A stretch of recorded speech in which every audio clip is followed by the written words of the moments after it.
Vikarabad BJP బహిరంగ సభలో అమిత్ షా మాట్లాడుతున్నారు. ఇప్పుడు లైవ్ చూద్దాం. संभालने वाला, आतंकवादियों को संभालने वाला या खत्म करने वाला, आप जोर से बोलिए। प्रधानमंत्री कैसा होना चाहिए? आतंकवाद समाप्त करने वाला होना चाहिए या नहीं? जोर से बोलिए, होना चाहिए या नहीं? भाइयों बहनों, एक कांग्रेस पार्टी तुष्टीकरण के कारण आतंकवाद को बचा नहीं रही। नरेंद्र मोदी जी ने आतंकवाद को मूल समेत समाप्त करने का काम हमारे नेता नरेंद्र मोदी ने किया। चेवल्ला वालों, मुझे सच सच बताना, मन से बताना, अयोध्या में राम मंदिर बनना चाहिए या नहीं बनना? जोर से बोलो, बनना चाहिए या नहीं बनना चाहिए? 70 साल तक कांग्रेस पार्टी राम मंदिर के मुद्दे को अटकाती रही, लटकाती रही, भटकाती रही। मोदी जी को आपने दूसरी बार प्रधानमंत्री बनाया। मोदी जी ने एक 5 साल में ही केसरी जीता, भूमि पूजन भी किया और 22 जनवरी को प्राण प्रतिष्ठा कर जय श्री राम।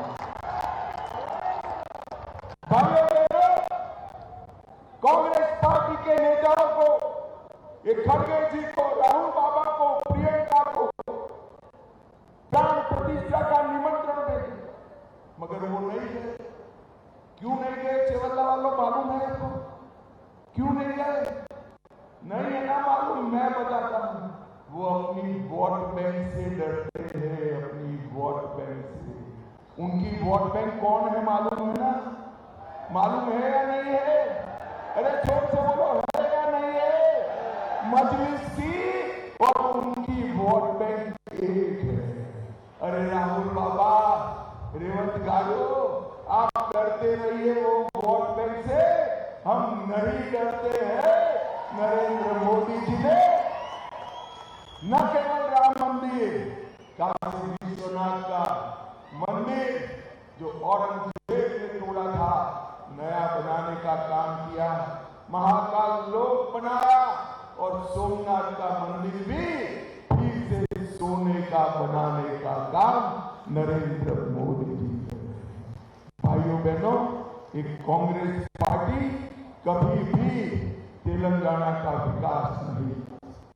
बीआरएस और कांग्रेस पार्टी दोनों एक ही ठेले के चट्टे पट्टे। मैं आज आपको कहना चाहता हूं, आपके माध्यम से, हजारों की संख्या के माध्यम से तेलंगाना की जनता को कहना चाहता हूं, अगर कांग्रेस को हटाना चाहते हो तो बीआरएस नहीं हटा सकती। कांग्रेस को और मजलिस को केवल और केवल भारतीय जनता पार्टी हटा सकती है। भाई, ये अफवाहें फैला, ये कह रहे हैं मोदी जी को 400 सीटें मिलेगी तो आरक्षण, रिजर्वेशन चला जाएगा। अरे भाई रेवंत गारू, काहे को झूठ बोल रहे हो?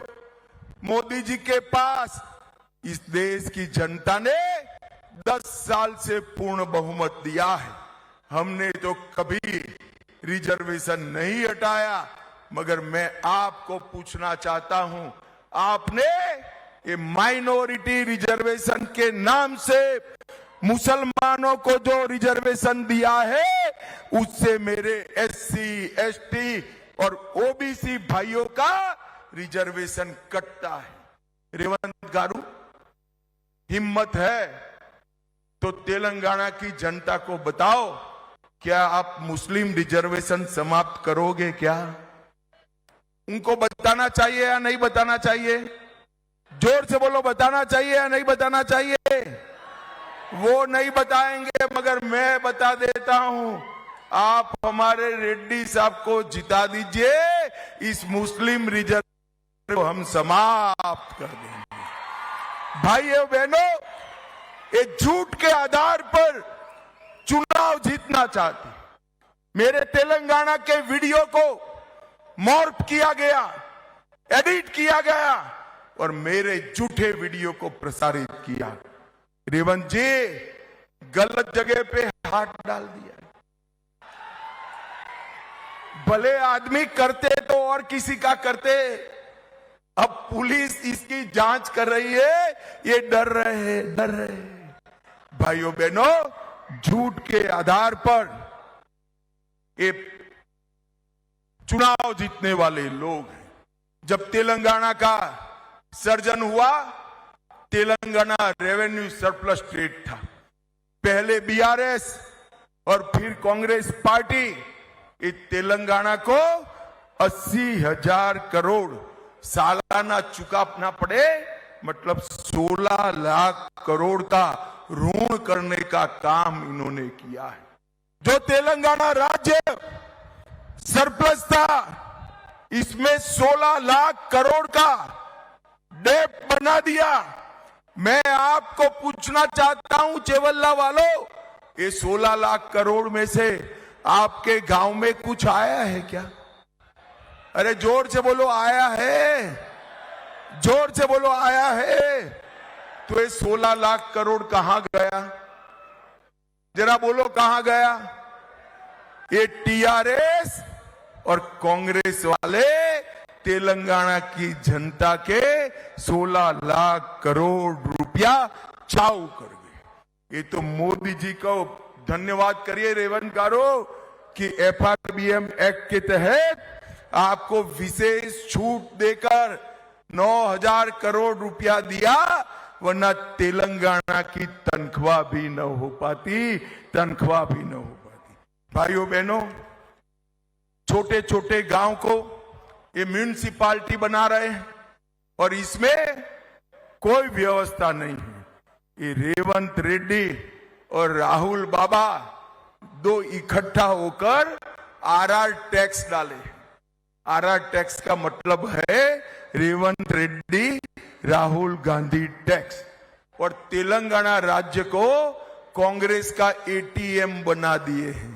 तेलंगाना की जनता का पैसा हर रोज दिल्ली के खजाने में जा रहा है।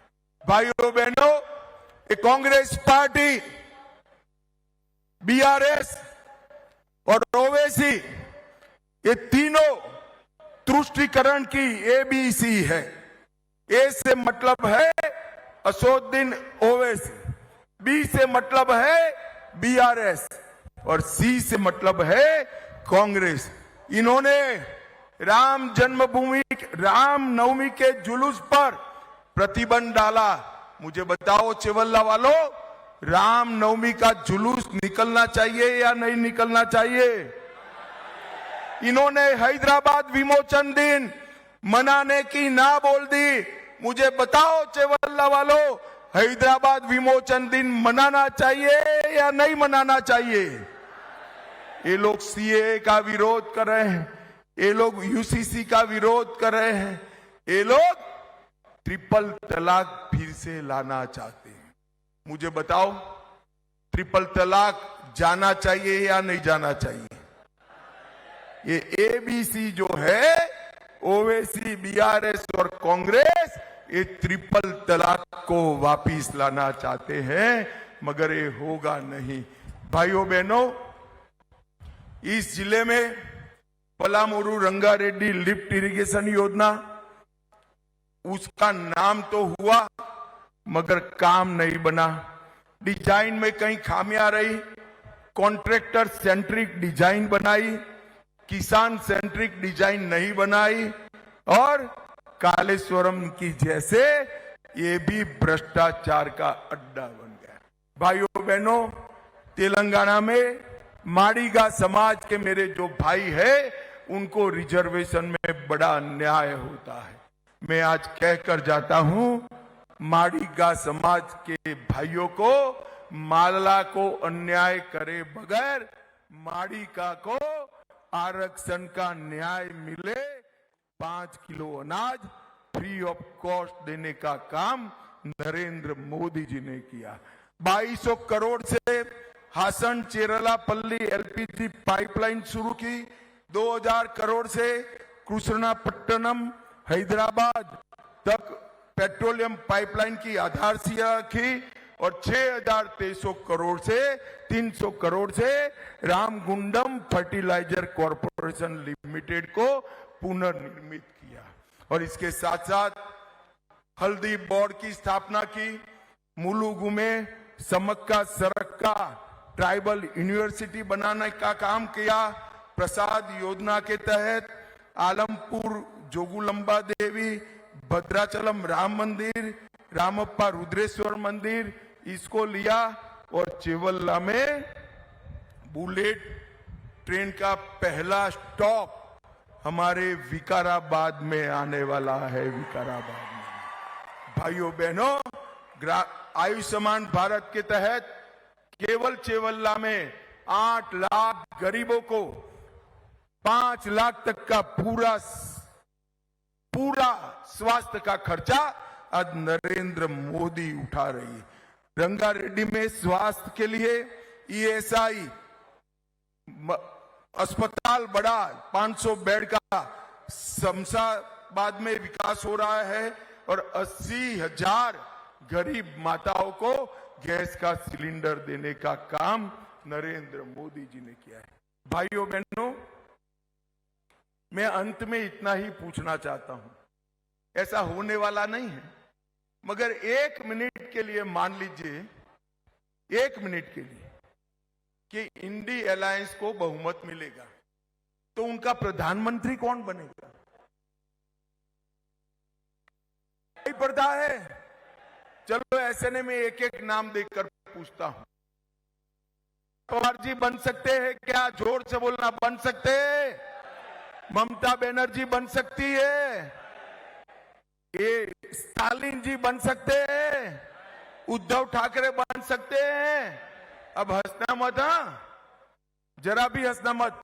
राहुल बाबा बन सकते हैं क्या? अरे फिर हंस पड़े यार आप लोग।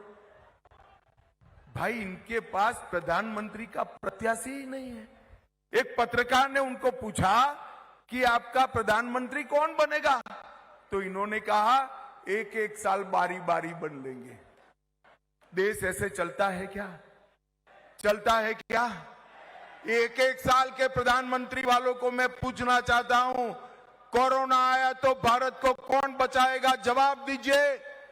कश्मीर और आतंकवादियों को, कश्मीर को मजबूत करना, आतंकवाद को समाप्त करना कौन करेगा बताओ? G20 आया तो इसका नेतृत्व कौन करेगा वो बताओ? इनके पास कोई प्रधानमंत्री नहीं है। भाइयों बहनों, मोदी जी ने G20 भी किया और चंद्रमा पर चंद्रयान भी भेजा। भारत को दुनिया का 5वें नंबर का अर्थतंत्र बनाया और भारत को आगे अगर कोई ले जा सकता है तो केवल और केवल हमारे नेता नरेंद्र मोदी ले जा सकते हैं। नरेंद्र मोदी ले। मुझे बताओ चेवल्ला वालों,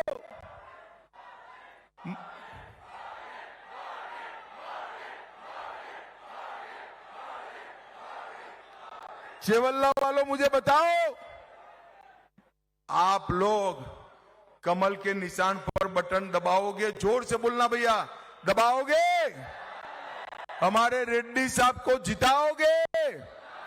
400 पार कराओगे?